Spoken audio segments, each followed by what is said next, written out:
Student, आज हम सीखेंगे कि स्क्रैच में स्क्वायर शेप कैसे बनाया जाता है। तो आपको यहाँ स्क्रीन पे एक डैशबोर्ड दिख रहा है जो ब्लैंक है।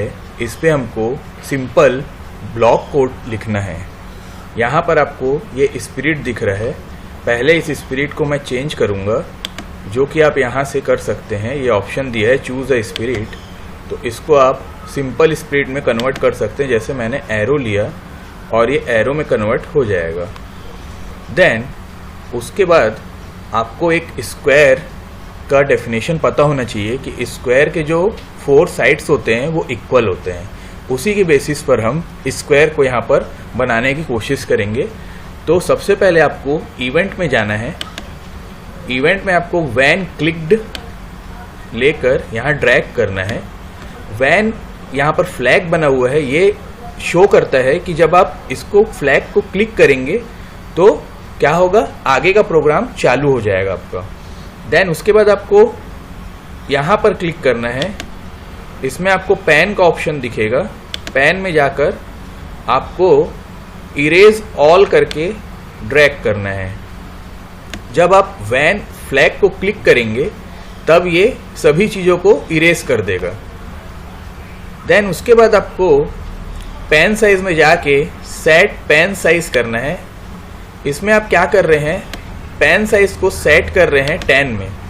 मतलब आप उसकी विड्थ को बता रहे हैं कि यहाँ पर जो शेप बनेगा उसका विड्थ क्या होगा। मैंने 10 लिया है तो जो मेरा पेन का साइज होगा, मोटाई होगी लिखने की, वो 10 हो जाएगी। देन उसके बाद आपको कंट्रोल में जाना है। कंट्रोल में जाने के बाद आपको फॉरएवर लूप को सेलेक्ट करना है। फॉरएवर लूप को यहाँ रखना है। फॉरएवर लूप हमको ये बताता है कि हम किसी भी कोड को हमेशा के लिए रन कराना चाहते हैं, बार बार रन कराना चाहते हैं, तो हमको फॉरएवर लूप का यूज़ करना पड़ेगा। वरना क्या होगा, मैं यहाँ पर एक बार क्लिक करूँगा तो वो आपका शेप बनेगा, फिर मेरे को बार बार क्लिक करना पड़ेगा, ठीक है, शेप बनाने के लिए। लेकिन अगर मैं फॉरएवर लूप को यूज़ कर रहा हूँ तो क्या होगा, मेरे को एक बार क्लिक करना पड़ेगा, देन उसके बाद माउस के हेल्प से मैं बार बार शेप बना सकता हूँ। देन उसके बाद आपको मोशन में जाना है। मोशन में आपको माउस के मोशन को डिफाइन करना है। तो गो टू माउस में जाना है यहाँ पर, और ये रैंडम पोजीशन को आपको चेंज करके माउस पॉइंटर करना है कि फॉरएवर लूप जब आप यूज़ करोगे तो जो माउस है वो कैसे काम करेगा। देन उसके बाद आपको फिर कंट्रोल में जाना है स्टूडेंट्स। कंट्रोल में जाके आपको इफ़ देन लूप का यूज़ करना है।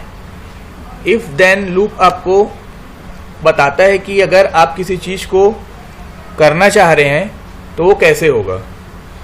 देन इफ़ में आपको क्या करना है, आपको एक सेंसिंग में जाकर यहाँ पर माउस डाउन का आपको सेलेक्ट करना है ऑप्शन को। इससे क्या बता रहा है ये प्रोग्राम कि अगर माउस डाउन है ना, आपने माउस में क्लिक किया है, देन क्या होगा उसके बाद। माउस अगर डाउन है, मतलब माउस में आपने क्लिक किया है, तो उसके बाद क्या होगा, तो आपको क्या करना है, जब माउस क्लिक करोगे आप, तो हमारा प्रोग्राम ये करना चाहिए हमारे लिए काम कि वो एक स्क्वायर को ड्रॉ कर सके। तो आपको स्क्वायर ड्रॉ करने के लिए एक ब्लॉक चाहिए। तो उसके लिए आपको माय ब्लॉक में जाना पड़ेगा, क्योंकि यहाँ पर माय स्क्वायर या ड्रॉ स्क्वायर का कोई ब्लॉक पहले से दिया नहीं है, तो इसको हमको खुद ही बनाना पड़ेगा। तो यहाँ पर ऑप्शन है, हम अपना खुद का एक ब्लॉक बना सकते हैं। तो यहाँ पर हमको लिखना है ड्रा स्क्वायर। तो मैं यहाँ पर डी लिख देता हूँ। देन मैं ओके करूँगा, तो मैं यहाँ पर ओके कर देता हूँ। उसके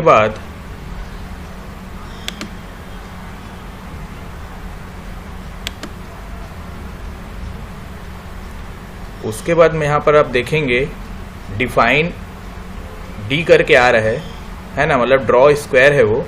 तो डिफाइन डी को मैं क्या करूँगा, मैं यहाँ पर उसको डिफाइन डी को यहाँ पर सेट कर दूँगा। डिफाइन डी को मैं यहीं पर रखूँगा, और यहाँ से डी जो है उसको मैं यहाँ पर इफ़ वाले लूप में सेट कर दूँगा।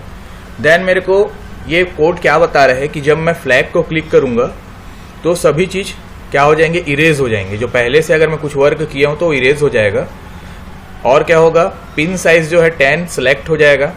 देन फॉर एवर लूप में क्या होगा, जैसे ही मैं माउस को क्लिक करूंगा क्या होगा, माउस पॉइंटर को देखते हुए मैं क्लिक करूंगा तो क्या होगा, जो हमारे स्क्वायर है वो ड्रॉ हो जाएगा। तो ड्रॉ इस स्क्वायर को करने के लिए आपको यहाँ पर डिफाइन करना पड़ेगा, इसकी पूरी कोडिंग को डिफाइन करना पड़ेगा। तो ये क्या होगा, ड्रॉ हो जाएगा। तो इसके लिए मैं क्या करूंगा, जाऊंगा मैं इफ लूप में, सॉरी इफ लूप में नहीं जाऊंगा मैं जाऊंगा कंट्रोल में। कंट्रोल के बाद मैं इसमें यूज करूंगा रिपीट का जो लूप है वो यूज करूंगा मैं, और उसको यहाँ पर सेलेक्ट कर दूंगा, ड्रैग कर दूंगा। देन उसके बाद रिपीट में मैं क्या करूंगा, 4 लिखूंगा। अब यहाँ पर मैं 4 क्यों लिख रहा हूँ, क्योंकि स्क्वायर जो होता है उसके 4 साइड्स होते हैं। तो जो मैं ड्रॉ करूंगा वो 4 साइड्स में ड्रॉ होगा करके मैं यहाँ पर रिपीट में 4 लिख रहा हूँ। देन उसके बाद मैं जाऊंगा और लिखूंगा पेन डाउन।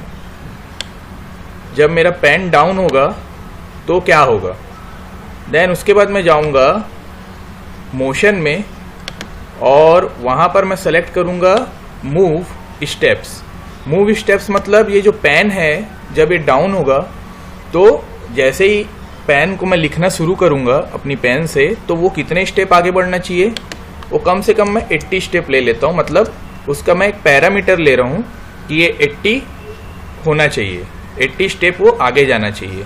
एक साइड जो है स्क्वायर की जो साइड है वो 80 आगे जाना चाहिए। देन उसके बाद मैं सेलेक्ट करूंगा टर्न डिग्री, मतलब वो 80 स्टेप आगे जाके 90 डिग्री में मूव करना चाहिए, टर्न करना चाहिए, है ना। तो उससे क्या होगा, मेरा जो स्क्वायर है वो ड्रॉ हो जाएगा। जब मैं किसी भी लाइन को 80 स्टेप तक लेके जाऊंगा, देन उसको टर्न करूंगा 90 डिग्री। ऐसा अगर मैं 4 बार रिपीट करूंगा जैसा कि यहाँ कोड में दिख रहा है, तो मेरा एक क्या होगा, स्क्वायर ड्रॉ हो जाएगा। देन उसके बाद मेरे को क्या करना है, पेन को अप करना है, मतलब पेन को उठा लेना है ना, और ड्रॉ नहीं करना है। तो इसको एक बार हम चेक करके देखेंगे कि ये काम कर रहा है कि नहीं कर रहा है। तो मैं क्या किया, यहाँ पर क्लिक किया माउस को, तो देखिए ये स्क्वायर बना रहा है। मैं जहां जहां क्लिक कर रहा हूं वो स्क्वायर बनाते जा रहा है। और अगर मेरे को इसकी विड्थ को कम करना है तो मैं क्या कर सकता हूं, यहां से सेलेक्ट करूंगा। अगर मैं 5 सेलेक्ट करता हूं तो फिर इसकी जो विड्थ है वो थोड़ी कम हो जाएगी, ठीक है। पेन साइज को अगर मैं 5 कर दूं या फिर इसको 1 करूं तो आप देखेंगे, पहले मैं इसको देखो, जब मैं क्लिक करूंगा तो ये सब इरेज हो जाएगा, मतलब मेरा कोड सही काम कर रहा है। फिर मैं अगर इसको क्लिक करूंगा तो ये देखो जो लाइन है वो क्या हो गई, पतली हो गई। तो वो पेन साइज से होता है। अगर मैं इसको फिर से 10 करूंगा तो क्या होगा, पहले मैं इसको स्टॉप करूंगा फिर स्टार्ट करूंगा तो क्या होगा, देखो फिर से ये जो लाइन है वो क्या हो गई, मोटी हो गई। तो यहाँ पर मैंने आपको ये बताया कि आप एक स्क्वायर को कैसे ड्रॉ कर सकते हो स्क्रैच की हेल्प से। ऐसे ही आप बहुत सारे जो शेप्स है वो ड्रॉ कर सकते हो, जैसे ट्रायंगल, रेक्टेंगल, क्यूब को आप ड्रॉ कर सकते हो, ठीक है। Thank you.